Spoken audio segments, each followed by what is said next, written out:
Yes,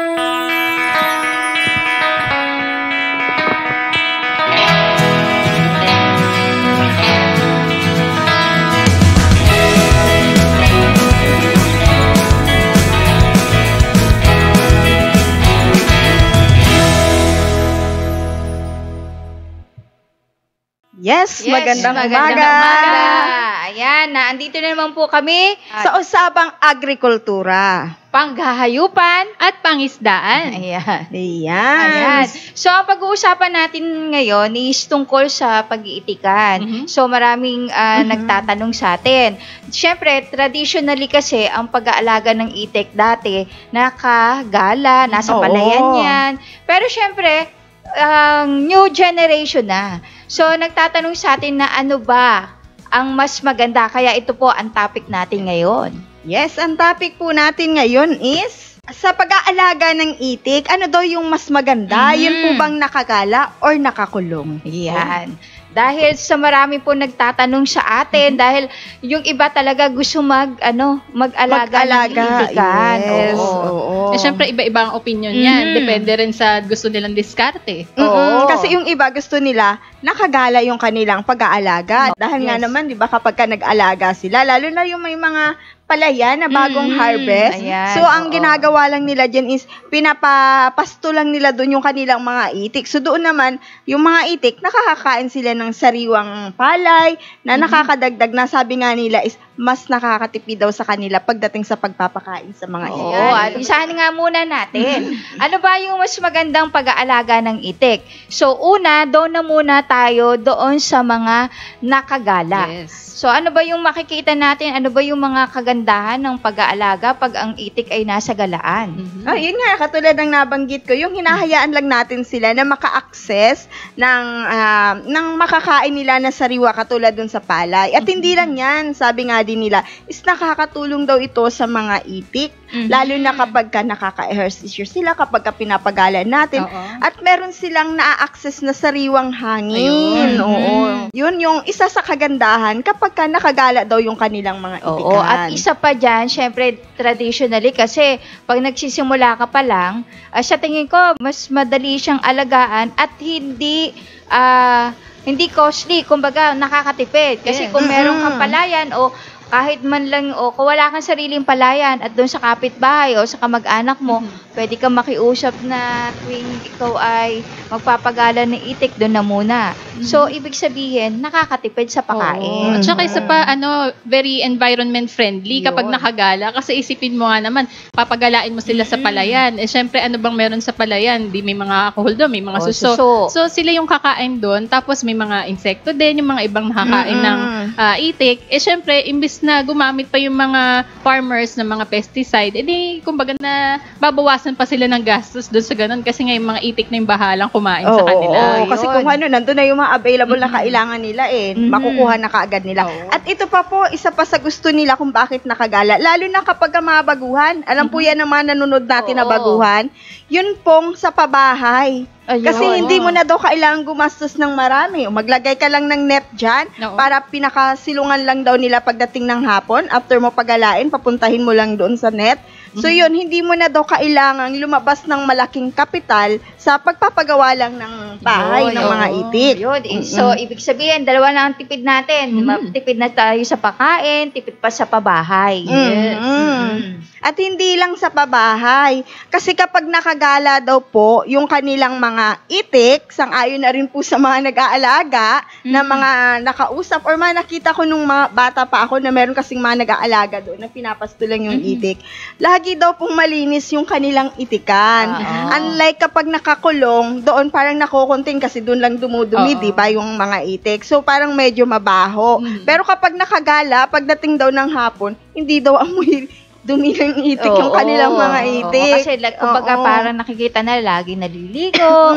Siyempre, kung meron tayong kabutihan dito sa pag-aalaga ng kagala, siyempre meron din hindi may iwasan kung ano ba yung medyo nagiging sagabal o nagiging disadvantage naman. Yes. Pagka naman nakagala ang disadvantage, minsan, paano kung wala kang palayan? Anong papakain mo sa kanila? Di syempre, mapipilitan kang bumili ng pangpakain sa kanila. Tsaka isa pa dahil nga, pagala nga sila. So, kung saan sila gumagala, doon din sila nangingitlog.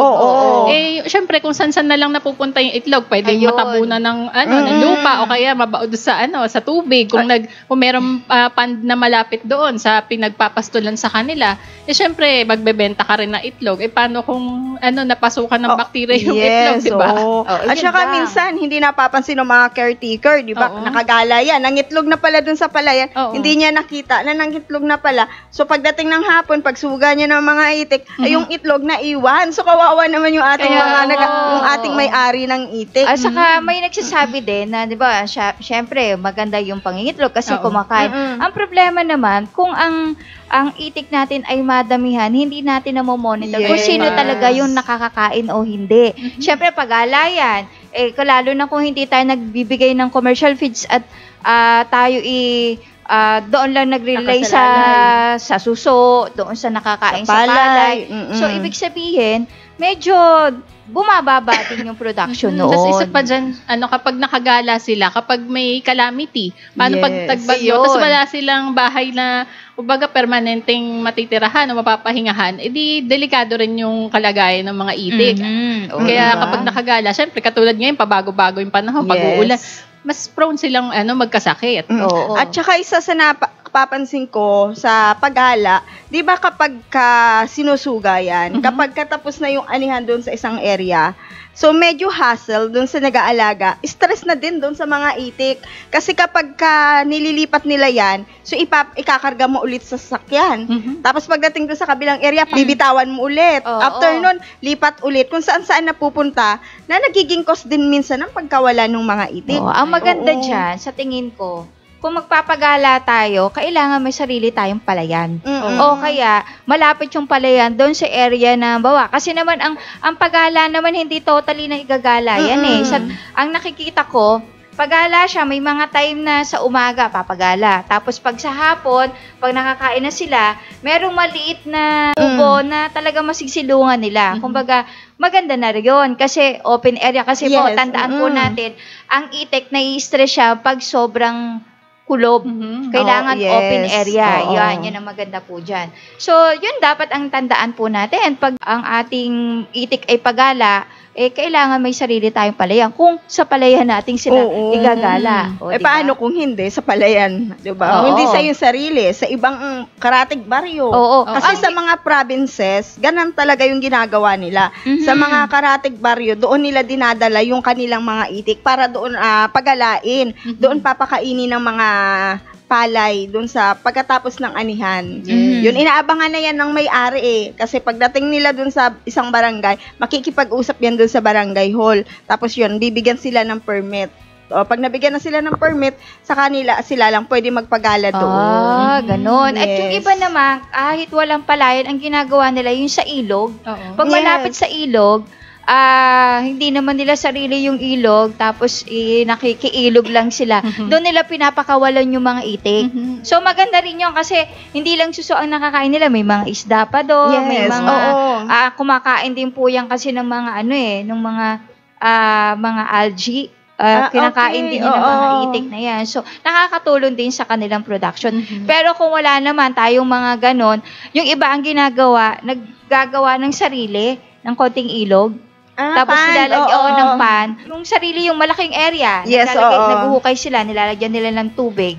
Parang ilog nila. Tapos meron din sa kabilang side na maliit na kubo. Pagdating naman ng pagkahapon, doon na nakasuga. Papapasukin na nila doon. Pero napapaisip lang din ako kasi syempre, kung ano lang yung available sa labas na pwede nilang kainin, di ba risky din yun? Kasi, syempre, yung nutrition nila, hindi natin sigurado kung balance yung nakakain. Kasi, hindi naman natin sigurado kung puro kuhol ba talaga yung nakakain nila. Baka may iba pang hindi dapat nila kainin, nakakain nila. So, pwede ring magkasakit din sila. At saka hindi lang yun, di ba, sa panahon ngayon, nung unang panahon, maganda talaga na pagalain yung mga hayop, kahit anong hayop pa yan, pwedeng pakainin sa umaga. Pero ngayon, marami na mga chemicals na nanggagaling sa hangin na napupunta sa mga halaman, yung mga pag-i-spray. So, hindi na rin tayo nakakasigurado sa ngayon. Pero kung monitor mo ng ayos yan, at sinabi ko nga, may sarili ka na pan sa area mo, maganda yung pagkakakulungan nila, ay yung mga disadvantage na to, siguro ay mababawasan ng konti. Ayun, di ba? Management pa rin yan. Pero nga, syempre, new generation na ngayon, yung iba, nakikita natin, nakakonfine na yung mga itik. Social na. Ang iba dyan, ang kagandahan nito, kumbaga monitor mo lahat yung pakain nila. Ang confine naman po, dalawang klase yan yung pwedeng na isang bahay lang, nakalagay lang doon yung pakain, nakalapag lang, pero yung iba nilalagyan ng rice hull, yung iba naman hindi na, lupa lang. At yung iba naman naka-elevated, naka-hanger, yung tibaga parang manok na lang din, na ando lang, may net lang yung sa nakasahig, tapos yung sa ilalim naka-elevated, pag pupupo sila sa ilalim. Tapos meron diyang parang tubig na inuman. Continuous. Tapos may sarili pa rin silang yan sinasabi natin na meron ding silang sariling pakainan. Yan yung picture na yan, yung isa doon sa mga user natin ng technology. Si Engineer Omi Capistrano ng Bulacan. Yan ang napakaganda. Yun nga lang, medyo may kamahalan ng konti, pero kung may budget ka, ay napakaganda na, hindi ka na mag-iisip na nasa na kaya? Nabila mo 100. 100 nakagala. Pag na dumating 90 na lang. Ay nasa na yung nasa yung 10. At least dito sa confine, pag ilang talaga yung itik mo, maliban na lang kung namamatay. Pero yan, sigurado ka na makakakain ng ayos, mamomonitor mo yung pag-inom nila. So, yung production, maganda rin. Tsaka kapag naka-confine nga, mas masisiguro mo na uniform yung paglaki nila. Kasi nga dahil pare-pareho naman yung pinapakain mo sa kanila, na-check mo na lahat sila nakakakain. So, yung growth nila, pare-pareho din. Unlike kasi yung sa nakagala, di ba? Paano kung yung iba, nakain na ng iba, yung iba wala na makuha. And dito, at least, kumbaga, proportion yung naibibigay nating pagkain. At saka hindi lang yan, pag nagkakasakit yung ating mga alagang itik, natututukan natin ng maayos. Kasi nakikita natin, pagtayo natin sa umaga, pagpapakain, titingnan natin yung mga itik, makikita kaagad natin doon kung ano yung may mga diferensya, may sakit. Kasi sila yung hindi kaagad nakakapunta doon sa pagkain. So, ayan, namomonitor natin na pwede na kaagad nating tanggalin, ialis dun sa mga kasamahan para hindi makahawa dun sa mga At isa pa dyan, maganda pati yung itlog nila. Halimbawa, kasi ang production mo, maganda. Yung nagbabalot ka, tawag doon, yung itlog na pula. So, yung quality ng egg, makukuha mo ng maayos kasi pag nakagala, 'di ba? Nalulubog, nawawala. Kasi syempre ang itlog kasi is porous yan. Pag yan inadumihan, nabasa, wala na, lugi ka na doon, napasukan ng mabubulok. At least yan, may pagulungan talaga yung itlog ng itik. Maganda yung quality ng egg na mapoproduce. At saka mapopokus tayo dun sa biosecurity ng ating pag-aalaga dun sa itik. Kasi hindi naman tayo kaagad magpapapasok ng mga tao. Unlike kapag nakagala, ang daming mga tao na dumadaan. Diba? So ito, kapag nalilimitahan natin yung pagpunta ng mga tao dun sa ating itikan, kaya naiiwasan din yung pagkakasakit or hindi nahahawa dun sa kakaibang inaalagaan. At saka, yung kagaya nga nung sa sample na picture, na baga patunay lang yan na yung confinement type na yun na pag-aalaga, hindi na kailangan ng mga paliguan or yung pan. Kasi kumbaga, tingnan mo, buhay na buhay sila, ilang libo yung alaga ni Sir Omi. Pero, hindi naman naghahanap yung itik ng, teka, kailangan namin lumublob sa tubig. So, maganda pa rin yung egg production nila kahit na naka-confine sila. Kumbaga, nasanay na sila kasi syempre, ang itik daw, lagos nababasa.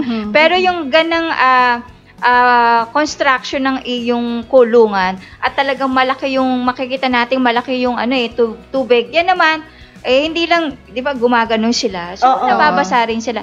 Pero meron din pag nainom mo. Pag nainom. Pero makikita rin natin, ang nakikita ko lang disadvantage dito is costly.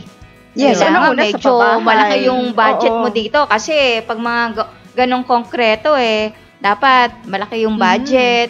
At nakikita ko din diyan kung hindi maganda yung nag-aalaga, yung management, hindi rin makakakain ng ayos Dapat talaga pag nagpapakain ka, ilang minuto, syempre sabay-sabay yan, yung iba hindi nakakain kasi nilagay mo lang sa isang tabi. Mm-mm. So, kailangan i-spread mo yan. I-spread mo yan yung pagkain na yan. So, makikita pa rin natin dapat maganda pa rin yung management. Isa din sa nakikita ko kapag kaganyan na nakakulong, dapat isaalang-alang yung ventilation dun sa mga alaga, Ayun, no? oo. Kasi dapat nakakapasok, may access ng hangin, na sariwang hangin doon sa loob para hindi, yung init hindi magkulob doon, para maiwasan yung pagkakasakit. Tsaka Yan. kahit nakaka-confine sila, i-make sure natin na enough din yung space na gagalawan nila. Yes, Nakilos sila, hindi naman yung nagbubungguan at talaga sila. Kasi, syempre, yung ma-exercise din sila, kagaya nung sa setting nung nakagala. Dito, makakagala sila. Although, mas secured nga lang sila, walang makakawala sa kanila. Oo. At saka isa yan nga, yun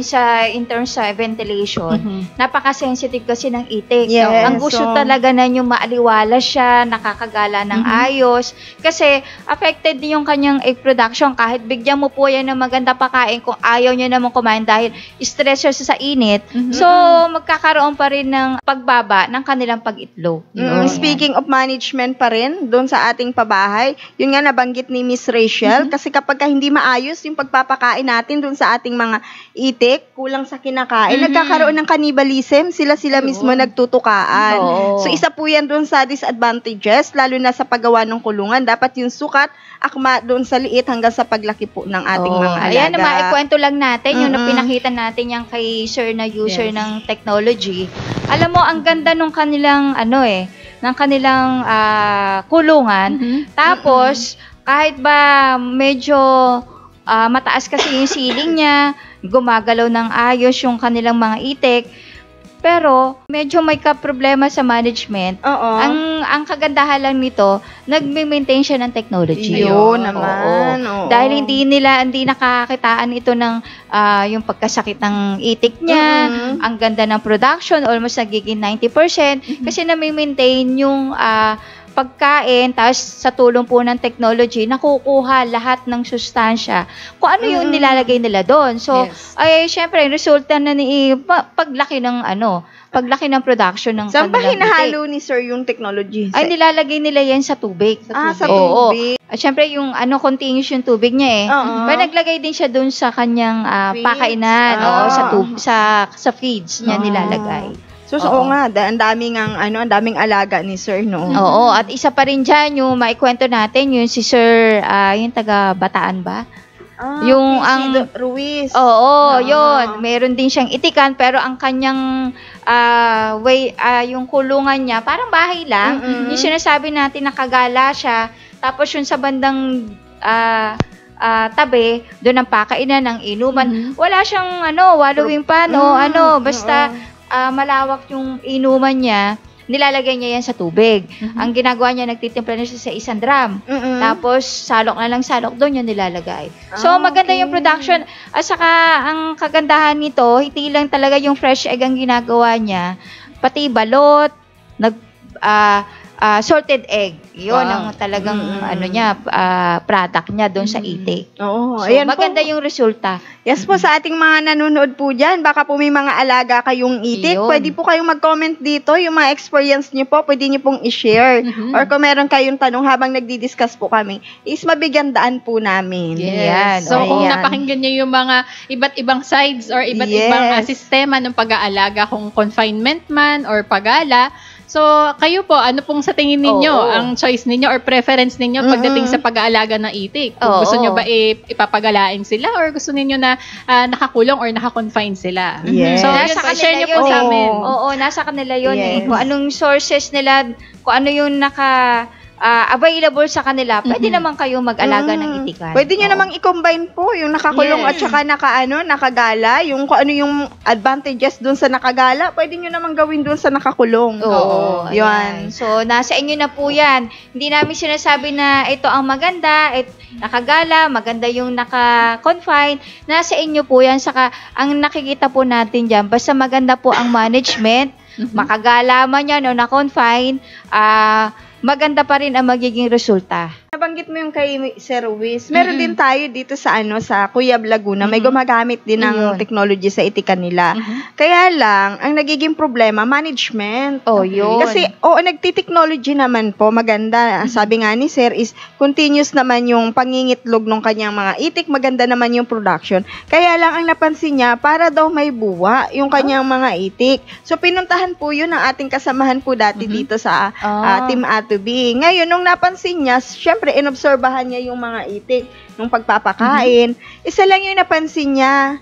Kukunti daw po yung bilang ng pakainan para dun sa mga itik. Oo. Kaya akala ni Sir Buwa, yung pala, nagtutuka, yung puwit ng itik, tinutuka ng kapwa niya itik. Nagkukulang. Kulang sa pakain. Oo. Pero in terms of production, maganda, sabi ni Sir. Yun lang yung nagiging problema niya. So, maganda dyan ay magdagdag ng pakainan. At saka para lahat nakakakain. Yun. So, kahit ano pong ganda po kasi ng mga vitamins na ibibigay natin sa ating mga alaga, kung tayo mismo na nag-aalaga, hindi po maganda yung management na binibigay po natin sa kanila. Kulang sa pakain, kulang sa painuman, ay wala din po yun. Dapat po is, tingnan natin yung ating mga alaga. Obserbahan po natin yung ating mga alaga. Kung nakakakain ba sila, kung okay ba sila dun sa kanilang kulungan, para maiwasan po natin yung mga ganang problema. Nasa atin po kasi, mga kamay, nakasalala yung ikakaganda ng production ng ating mga inaalagaang itik ng kanilang pangingitlog. So, sa ating pong mga kamay po yan. So, dapat tayo mismo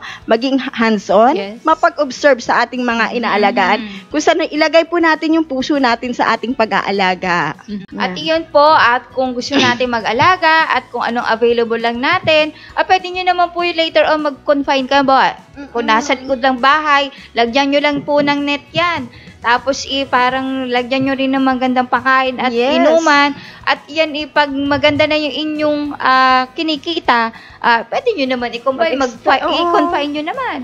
So, ganun yun lang po yung sistema. Nasa inyo po yan, yung sources nyo po ang pag-uusapan. Magsimula ka sa konti. Pag nakapag-start ka ng konti, kumikita ka na kahit paano, magdagdag ka 1, 2 ulo. Then, hanggang kung saan yung gusto mong alagaan. So, yun. Kung malawak naman yung space nila kahit sa bakuran lang, para lang kumbaga ma-master muna nila. Kaya hindi naman kailangan nyo itong sample na pinakita natin, ganyan ka agad. Hindi porket may budget ka na pang pagawa ng pabahay, go ka na kaagad. Siyempre, iniiwasan naman natin na baga sa umpisa pa lang sumugal na tayo, tapos biglang magtataka tayo bakit biglang nalugi.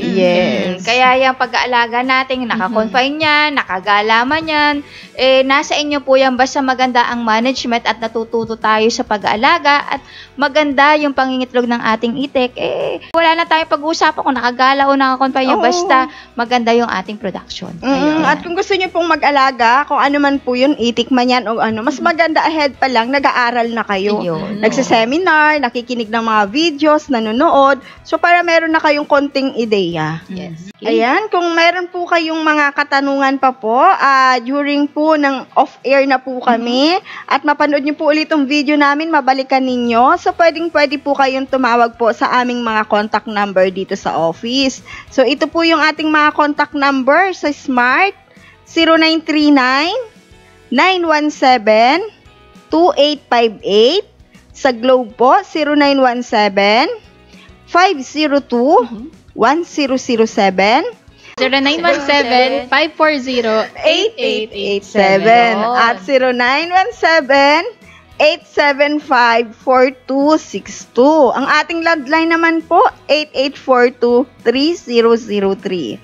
At para po dun sa ating mga OFW na nanonood, walang access po sa ating Messenger, sa ating Facebook, pwede naman po yan sa ating WhatsApp at saka sa ating Viber. So ito po yung ating contact number, 0939-917-2858.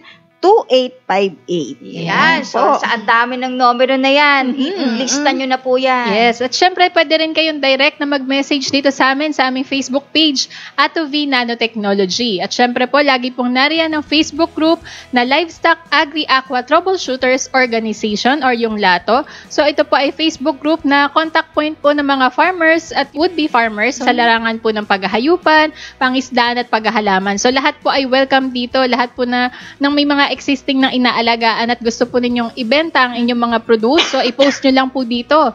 At may mga members din po dito na nag-i-inquire kung saan makakabili na. Kunyari, saan ako makakabili ng biik, na alaga, or patabain, or sa pangingisda, mga similya, mga nag-i-inquire yan sila sa amin. So, makakatulong po itong Facebook group na ito, magkakatulungan po tayo dito. So, may mga inquiries din po, pwede po ninyong i-post ang inyong mga tanong at may mga sasagutin po sa inyo dito. Yan. At syempre, active na active pa rin po yung ating yung website. So, i-visit po ninyo lagi ang aming website, lalo na po dun sa mga nagtatanong tungkol sa technology. Syempre, pag may mga upcoming events ang Team Atovi, so, i-upload or ipopost din po namin sa aming website. At syempre, nagbabalik po muli, kagaya ng announcement namin last week, ang aming website forum. So, kapag may mga tanong kayo, pwede na rin po kayong mag-post dito sa forum namin. Ayan, yan nga ang babanggitin ko, yung YouTube channel natin. So, i-visit nyo po yan. Lahat po ng ating mga episode dito sa Usapang Agrikultura, paghahayop at pangisdaan ay naka-upload po dyan. At yung mga dati nating mga discussion sa Farmer's Talk, andyan pa rin po yan. So, i-visit nyo lang po yan. Pwede kayo mag-comment, kung ano po yung mga nasasuggest nyo doon sa nakita nyo sa aming discussion. Pwede po kayo mag-comment. At syempre, wag po nyo kalimutang mag-subscribe. At meron na din po kami TikTok, account. So, napakadami na po naming followers. Sana wag po kayong kalimutan mag-follow at i-like yung aming mga video dyan na naka-upload. Nako, matututo po kayo. Napakaikli lang po yung pero marami na po kayo matututunan. Siksik sa mga kaalaman. I-follow nyo lang po yung Team Atovi or yung @Atovi Nanotech. So, maraming salamat po. Hanggang sa susunod na Sabado, abangan nyo po ulit yung aming topic na ibibigay po sa inyo dito sa Usapang Agrikultura, Paghahayupan, at Pangisdaan. Yan, and always remember, Team Atovi will continue to educate, share, and inspire others. Bye-bye!